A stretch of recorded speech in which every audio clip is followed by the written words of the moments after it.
I rise today on a matter of personal and collective privilege. Mahiya naman kayo. These are the very exact words uttered by the President 8 months ago. Yes, Mr. President, walong buwan na mula nang tumambad sa sambayanang Pilipino at sa buong mundo ang malawakang anomalya at korupsyon sa likod ng mga flood control projects. Pagkatapos ng 8 buwan, natukoy na ba kung sino ang mga walang hiya? Since the first Blue Ribbon hearing last August 19, 2025, the public has watched closely, anticipating the outcome of our inquiries and investigations. The demand for transparency and accountability did not subside. It has only grown louder. Despite the increasing public clamor for transparency and accountability, we are stuck in a maze of indecision and complacency, waiting for a report that has long been overdue. Mr. President, as early as December of last year, the minority submitted its observations, findings, and recommendations based on the initial 6 public hearings of the Blue Ribbon Committee and labeled it a minority report, for lack of a better term. Let me be clear, it was not intended to disrespect the committee nor the Senate as a body. Fully aware of the hearings on the flood control anomalies that had not concluded, and in the absence of a committee report, the public has long been waiting. The report was not filed with the Bills and Index, but coursed through the office of the Senate President, hoping for proper disposition. The minority report was initiated out of our solemn duty to the Filipino people who are eagerly awaiting and demanding for the Senate's decisive action on the nationwide flood control scandal. Our intention was clear from the outset: to uncover the truth, hold people accountable, and propose legislative measures that will finally dismantle the deeply entrenched corruption that characterize our infrastructure projects. Ladies and gentlemen of this chamber, the people have waited long enough. It has been 7 months since the first Blue Ribbon hearing. For far too long, the public have been agitated, disgusted, and tormented by the thought that more than 1 trillion pesos have been openly looted from the National Treasury. Yet to this day, no one has been held accountable except for the small fry. In several instances and interviews, the chairman of the Blue Ribbon Committee has said that a partial committee report is to be released. Last November 24, 2025, the chair stated in an interview, and I quote, "Magsasubmit kami ng partial committee report based on info so far gathered during the previous hearing." Natapos ang Disyembre 2025, walang report. Then on January 14, 2026, during the kapihan sa Senado, another statement was made that the report was still being drafted by his staff, even chiding them for being inept. Are we supposed to depend solely on the capacity and perhaps the willingness of our staff to produce a report that the Filipino people have been waiting for? A report that is not merely a formality but a duty we owe to the public we serve. It was out of exasperation that on January 20, 2026, we took it upon ourselves to formally release the minority report in a press conference to prevent the findings of our inquiry from being stalled while the public continues to wait for answers. Yet again, on January 26, 2026, the chairman once again said that BRC's partial committee report was almost finished. Mr. President, the minority report was not done half-heartedly, nor was it done out of disregard for this institution. It was done because the Filipino people have been waiting for this chamber to tell them what has been found. The submission of a minority report therefore served a simple yet necessary and urgent purpose: to let our people know that something has been done, at least from our side. Sadly, after the minority's press conference, said report was vilified without even the courtesy of reading it. The BRC chairman was even blunt when he said that the place for the minority report is the trash bin. Sa basurahan, a submission anchored in the same hearings, 3 of which he actually presided, the same resource persons, and the same affidavits. Masasabi ba niyang pangbasura lang din ang lahat ng iyon Kung itatapon sa basurahan ang ulat na ito, hindi ba't para na rin nating itinapon ang lahat ng ebidensya kasama na ang dalawang privilege speeches niya na ginamit sa minority report? With due respect, the Senate was never meant to be a place where inconvenient findings are thrown into the trash bin just because they challenge the preferred narrative. The minority report exposes how ghost and defective blood control projects stem from systemic corruption embedded in the country's infrastructure planning, budgeting, and implementation processes. It unraveled a corrupt monitoring and quality control system that gave way to a normalized system of kickbacks, rigged bidding, and budget insertions involving lawmakers, DPWH officials, and favored contractors, even as it recommended comprehensive reforms through proposed measures to address the issues across all stages of project implementation. Finally, the minority report raised serious concerns about veering away from the initial course of investigation, from pursuing major perpetrators to selective summoning of witnesses, intimidation or discrediting of whistleblowers, and the failure to summon key political figures. This shift will undermine public trust and weaken the truth-seeking function of the Blue Ribbon Committee. As we have witnessed, after the testimony of ex-Marine Sergeant Orly Gutesa, there has been a month-long halt in the investigation, giving the persons mentioned by him, John Paul Estrada and Mark Tiksay, to flee the country to parts unknown. The resignation of BRC chairman that followed already changed the narrative. Gutesa, the only witness who connected the money trail from Saldico to Martin Romualdez, was painted to have faked his notarized sworn statement. Siya pa ang tinakot kasuhan ng falsification of public documents at perjury. To rectify this, Mr. President, I just filed a disbarment complaint against Attorney Espera and administrative complaint against Executive Judge Season of Manila RTC. Meanwhile, on February 11, 2026, my office received what appears to be a draft report from the Blue Ribbon Committee, which can only assume to have originated either from the chairman's office or from the Blue Ribbon Committee which he chairs. What was transmitted to us, Mr. President, was a link to a PDF document bearing a watermark OS Marcoleta across each and every page. Yet the said partial report does not bear the signature of the chairman, a formality ordinarily expected of any report issued by a committee, particularly from the Blue Ribbon Committee. Given the circumstances, the status of the Blue Ribbon partial report is unclear, and it could easily be disowned or disavowed at a later time. In light of this, Mr. President, guidance is respectfully sought on how such a document should be properly regarded by this body.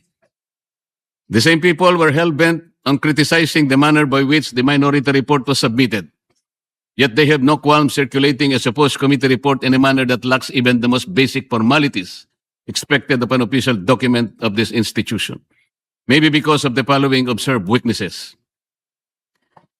In the BRC chairman's interview with Dos por Dos on DCRH as early as July 31, 2025, he alleged that there are at least 60 sitting congressmen who also acted as contractors of infrastructure projects in their own districts. In a press conference and in a press release dated August 10, 2025, posted on the Senate website, the BRC chairman disclosed that House members called him and that he had a list of 67 congressmen who were contractors. Yet he did not summon them to any BRC hearing. Why did he not name them, to be fair to the rest of the members of the House of Representatives? In the sworn statement of the Diskaya, 17 congressmen were also mentioned. Why were not they asked to appear before the committee? On the other hand, the statements of former Yusek Bernardo and his cohorts Alcantara and Hernandez, who named certain senators upon the intercession of the Department of Justice, were readily heralded as gospel truth. The chairman of the BRC has also named at least 11 contractors in his first and second privilege speeches, whom he crucified to be involved in the flood control mess. Bakit hindi na sila ipinatawag? Bakit iilan lang mula sa 11 kontratistang kanyang tinukoy ang aktual na humarap sa pagdinig? Bakit namimili? Ano ang ibig sabihin nito? Remarkably, on November 14, 2025, The BRC chairman invited former Speaker Martin Romualdez to testify in its 7th hearing. He did not appear. Then on January 22, 2026, as quoted by various media outlets, the chairman said that former Speaker Martin will be invited again. If he wants to attend, he is welcome. But he cannot be forced to come due to interparliamentary courtesy. This doctrine can be challenged in the light of Section 27, Article 2 of the 1987 Constitution, which reads, "The state will maintain honesty and integrity in the public service and take positive and effective measures against graft and corruption." This doctrine, Mr. President, which is not even part of our rules, is not absolute and should not prevail over a clear and categorical mandate of the Constitution. The members of Congress have no immunity from investigation, subpoena, or public scrutiny. If anything, those who occupy the highest offices in the government must be the first to answer, not the last to be asked. And on January 11, 2026, in a radio interview over DZBB, the BRC chairman said that there is no solid evidence linking former Speaker Martin Romualdez to the flood control controversy. This is deeply troubling not only for what was asserted, but for what was prematurely concluded because the records of the hearings clearly reveal otherwise.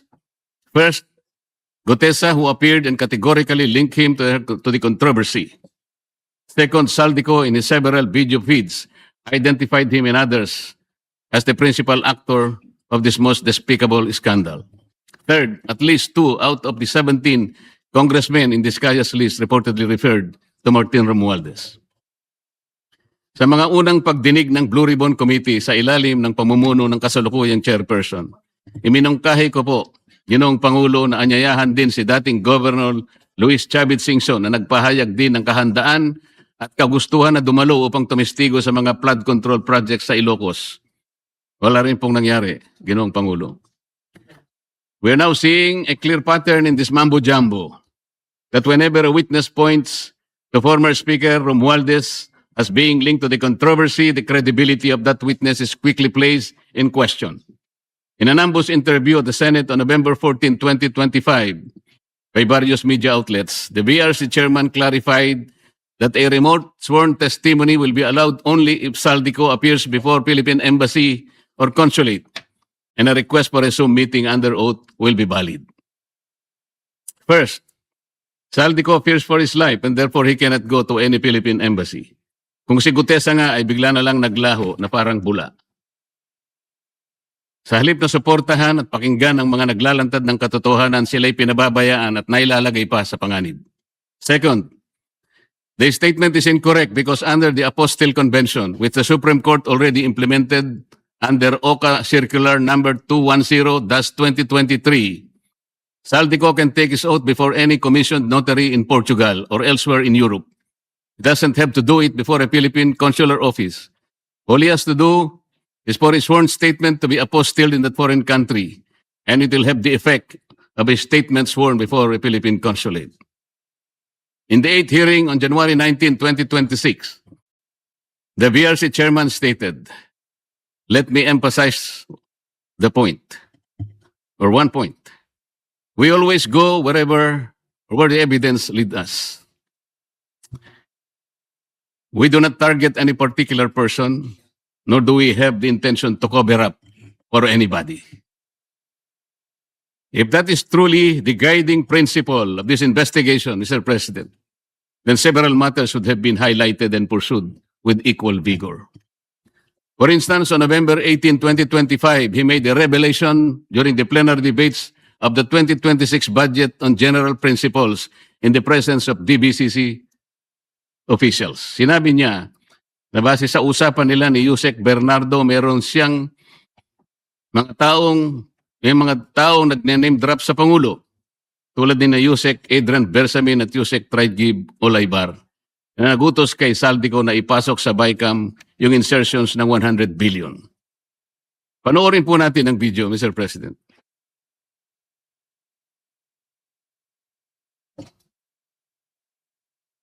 Sabi niya, ang pagkaalam niya, kasama si Yusek Adrian Bersamin. 8 billion pesos, Mr. President, in at least 10 deliveries. the modus that yung arrangement nila is, may tigisa silang armor van. May armor van si Yusek Olaybar, may armor van siya, magpapark sa basement ng Diamond Hotel, darating yung van driven by Olaybar, and possibly, sabi niya, hindi siya sigurado, and possibly along with Adrian Bersamin. Bakante yung armor van, ipapark, idadrive yung isang van na puno ng pera.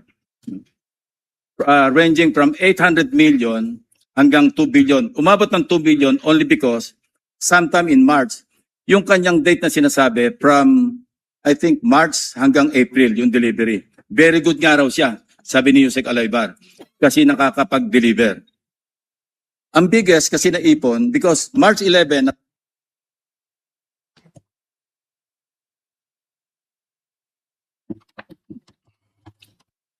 Ngunit kailanman ay hindi po naimbitahan si Yusek Adrian Bersamin upang harapin at linawin ang akusasyong ito na mismong chairman pa ang nagsiwalat sa plenaryo. Earlier, on November 14, 2025, in an ambush interview, he already disputed the statement of Saldico about the alleged 100 billion insertions allegedly made by the President in the BICAM. Ang malinaw rito, Mr. President, ay magkakaibang pahayag at pagkakaunawa sa parehong issue. Isang senyalis ng kontradiksyon na posibleng pagmamanipula na dapat sana'y malinaw at tapat sa publiko. This becomes particularly concerning in light of the second supplemental affidavit of former DPWH Undersecretary Roberto Bernardo dated November 10, 2025, where he disclosed that he handled 5 billion worth of projects for former DPWH Secretary Manuel Bunoan each year from 2023, 24 to 25, with kickbacks of 15% therefrom. From this kickback, 75% will be shared by Bunoan and Cabral. The 25% goes to Bernardo. Pinayagan din ng chairman ng BRC ang pakikialam ng DOJ sa mga pagdinig, lalo na sa pagpili ng mga gagawing testigo sa ilalim ng Witness Protection Program. Ito ay sa pamamagitan ng sapilitang pagre-require ng restitution na hindi naman hinihingi ng batas. Hindi rin po binigyan ng pansin ang mga naging kaganapan sa number 30 Tamarin Street, South Forbes na binigyang diin ni Saldico sa isa sa marami niyang video revelations. Sinabi ni Saldico na nag-deliver siya ng 1 billion sa lugar na yon, 200 million noong December 2, 2025 at 800 million noong December 5, 2025. Ayon po kay Saldico, ang paghahatid ng 200 million ay ginamitan ng isang Grandia Elite. Yun namang 800 million ay ginamitan ng dalawang Grandia Elite. Ang mga ito ay tinanggap di umano ni Yusek Jojo Cadiz sakay ng kanyang Toyota Fortuner kasama ang kanyang driver.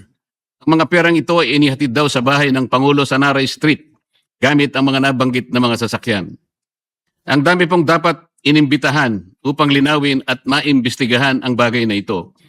Sa Yusek Jojo Cadiz at ang kanyang driver, ang mga opisyalis ng korporasyon na may-ari raw ng bahay, si Nelson Go na dami raw ni Martin Romualdez sa nasabing korporasyon, ang security agency na bantay sa nasabing lugar upang makuha ang logbook ng pagpasok at paglabas ng mga sasakyan noong December 2 at December 5, 2025, o kaya ang CCTV footages para makilalang ganap ang mga sasakyan at drivers na may dala ng mga sasakyan at sa pagitan ng alas 9 hanggang alas 10 ng umaga.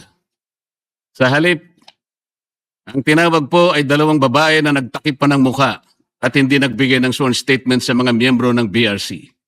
At nung tanungin ko sila, napansin naman po ninyo, Ginoong Pangulo, ang chairman pa ang sumasagot. Given the seriousness of these allegations, one cannot help but ask, why has Yusek Cadiz not yet been invited to testify before the BRC? The public deserves answers, but some key witnesses remain uninvited. In the same second supplemental affidavit of Bernardo, he further alleged that at least 5 cabinet secretaries and several undersecretaries had allocables recorded in what has come to be known as the Cabral files. On December 27, 2025, in a radio interview over DWIC, the BRC chairman echoed Bernardo's statement at least 5 cabinet secretaries and some undersecretaries had allocables amounting to billions in the controversial 2025 budget. But the only names revealed were former DPWH Secretary Manuel Bunoan and former Executive Secretary Lucas Bersamin. Who are these other unnamed secretaries? And were they the same secretaries referred to by Bernardo in his second supplemental affidavit? We may never know because they were never invited in any of the proceedings, despite the chairman's apparent knowledge of who they were. So one cannot help but wonder if the chairman himself knew about their identities and their involvement in this whole mess. Why were they not summoned in the succeeding Senate investigations? Why were certain individuals being shielded from scrutiny? Is there someone up there who would have been implicated or whose name would have been inevitably exposed had they been made to appear before the Senate? Mr. President, the matter does not end here. On February 24, 2026, a press conference was held in which one Attorney Levy Baligod presented a joint affidavit from 18 former members of the Philippine Marine Corps, a former enlisted personnel of the Philippine Army, and a reservist of the Philippine Army. The affidavit alleges that they were involved in the delivery of maletas filled with cash to various recipients, purportedly under the orders of Saldico. Sila po ay nagpahayag ng kanilang mga nalalaman tungkol dito sa malupit na pandarambong sa Kaban ng Bayan. Nabanggit nilang muli ang 30 Tamarin Street sa South Forbes Park, gayon din ang 14 at 41 Nara Street. Nabanggit din ang opisina ni Saldico sa House of Representatives at bahay daw sa Aguado sa harap ng Malacanang. Kinumpirma rin nila na totoo ang mga inihayag ni Orly Gutesa sa nakalipas na pagdinig ng komite. Bukod pa rito, isa sa mga nagsalitang ex-Marines ay tumestigong isinama siya ni Saldico nang magatid daw ng 5 malalaking maleta sa bahay ng Pangulo sa Ilocos Norte. Ayon sa kanyang pahayag, si Congressman Sandro Marcos pa umano ang tumanggap ng pera at ilang oras lamang ang lumipas ay dumating rin daw ang Pangulo at ang unang ginang. Pero ano po ang ginawa ng chairman ng BRC? Sa halip na iharap sa taong bayan at diretsahang tanungin sa kanilang mga pahayag, kahagad na pinag-alinlanganan ng kanilang kredibilidad. Bago pa man masuri ang kanilang salaysay sa harap ng Senado, tila na buo na ang isang konklusyon sa mismong chairman na dapat sana ay siyang magsiyasat nito. Ipinagkibit-balikat na lamang ang kanilang mga salaysay nang hindi man lang binigyan ng oportunidad na sumagot sa mga konklusyon at teorya. Kung ang kanilang mga pahayag ay hindi kapani-paniwala, lalong nararapat na sila'y paharapin sa isang formal at pagdinig upang doon mismo masubok ang kanilang inihayag. Ang chairman po ba ng BRC ang dapat magpasya kung sino ang dapat ipatawag sa pagdinig kung 20 ang bilang ng miyembro ng Blue Ribbon Committee? Nakonsulta po bang isa-isa ang mga miyembro ng BRC? Kinausap po ba, halimbawa, si Senador Bam, si Senador Kiko, si Senadora Risa, Senador Gatchalian? Nagkaroon po ba ng caucus? Nagkaroon po ba ng hearing man lang? Para pagpasyan po ang napakalaking bagay nito, Mr. President. Mr. President, sila ay matapang na nagsalita at handang tumestigo ayon sa kanilang nakita. Saksi sila sa kung saan at kanino dinala ang limpak-limpak na perang nakapaloob sa mga maleta, mga kahon at iba pang mga sisidlan na kanilang ginamit. Ano bang patunay pa ang dapat nilang ilabas para lamang sila'y inyong umpisahang pakinggan? O baka gusto nilang ang maleta pa ang magsalita? Hindi raw kapani-paniwala. Eh sila nga ang inutusang magdala ng pera, Ginoong Pangulo. Kaya ang tanong, ano bang kinakatakutan ng chairman? Ano na po ba ang nangyari sa pagsunod sa ebidensya? O piling ebidensya lamang ba ang susuriin at ipipikit na lamang ang mata sa iba? Ngayon sa Romans 1:18, nahayag mula sa langit ang puot ng Diyos laban sa lahat ng kalapastanganan at kasamaan ng mga taong dahil sa kanilang kasamaan ay hinahadlangan ng katotohanan. Hanggang kailan po itong tahasang pagharang sa katotohanan, Ginoong Pangulo? Ano na po ba ang nangyari sa makulay na kasaysayan ng Blue Ribbon Committee na sa mahabang panahon ay tiningala at nagsilbing isang bantayog sa pagtukoy at pagtutok sa mga katiwalian at pagdarambong na nagaganap sa ating burokrasya? Hanggang kailan po tayo maghahalukip-kip ng mga kamay sa harap ng malawakan at karumal-dumal na paglima sa ating kabangbayan? Hanggang kailan po maghihintay sa wala ang taong bayan na mistulang ninakawan sa tanghaling tapat? Hanggang kailan ang mistulang pagbubulag-bulagan, Ginoong Pangulo? Hanggang kailan po magtitiwala sa atin ang taong bayan na nandito tayo para proteksyonan ang kanilang kapakanan? Hanggang kailan po natin sila mapapaniwala na makakagawa pa tayo ng mabuti para sa kanila? Hanggang kailan po kaya ang pagmamaang-maangan, Ginoong Pangulo? Naghanap po ng kasagutan ang mga mamamayan. Hindi po bukas, hindi po sa makalawa. Ngayon na po, Ginoong Pangulo. Kasihan nawa ng Diyos ang ating bansa. Maraming salamat po, Ginoong Pangulo. Well, we wish that the distinguished gentleman can deliver that when the BRC chairman is here. But nevertheless, I was informed that he will answer all the points tomorrow. Thank you, Majority Leader. Thank you very much, Mr. President. Yeah, I move that we refer the speech of the gentleman to the Committee on Rules, Mr. President.